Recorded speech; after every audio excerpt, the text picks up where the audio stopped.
All right, you guys and ladies should all remember this week, week 3 in project management, you have your assignment 1, which is worth 10% of your final mark.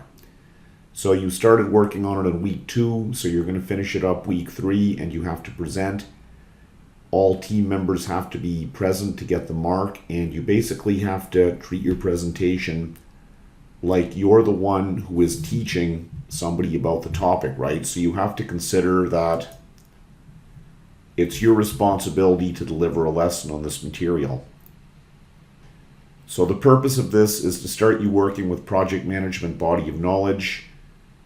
At the end of it, you're all going to know what the 10 knowledge areas are, and you're going to know what processes and documents are used to implement that knowledge area.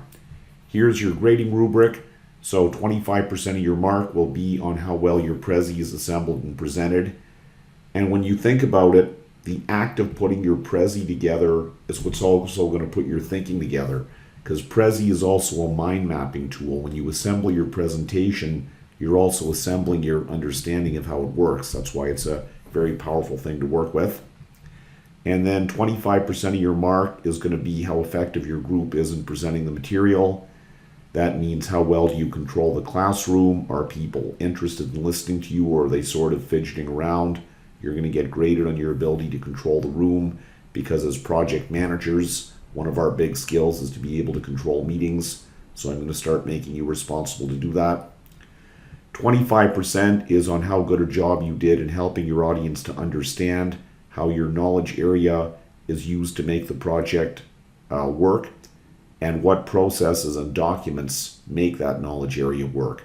So for example, if you're doing risk management, you probably have a risk management document. If you're doing time and schedule management, you probably have timelines. Cost management probably has financial prediction spreadsheets. So you have to think about that. And when you think about it this way, processes work to get a certain result to happen. For example, if you're doing communication management, you have to have a plan on how often you're going to be updating project members on what's going on. And you need documents to make that work. So you need email templates, or you need video updates or something.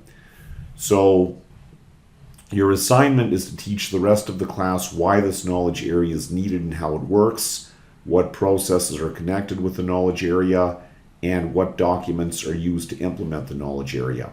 This is another way of asking what inputs and outputs are used by and generated by that process. So each team will present this week in class. You'll have a little bit of time at the beginning to finish up your work, and then in the last, hour and a half, I guess the last 90 minutes, we'll get all the teams up. Only team members actually present in class will get the marks. So even if you're a member of a team and your team gets a mark, but you weren't there, you will not get a free ride. You won't get marks if you're not there. You have to ensure your Prezi URL is in the database, and each individual one of you must create your own database record. So let's see what else I wanted to tell you here. I guess that's pretty much it. So remember now, I was having some discussions with students, and some of you have to make sure you understand the right purpose of how project management works.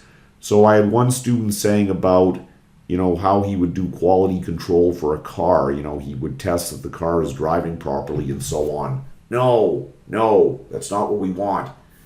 We're not concerned with individual products. We're concerned with the project of how do we make millions of those products, right? So think about a phone. So if I'm working on a project to build a factory to create cell phones, I'm working on processes that will generate thousands of phones a day. I'm not thinking how well does any one particular phone work. Anyway, the purpose of this assignment is to get you thinking about project management as a kind of an aggregate thing. So just do your best, and we'll see you in class this week.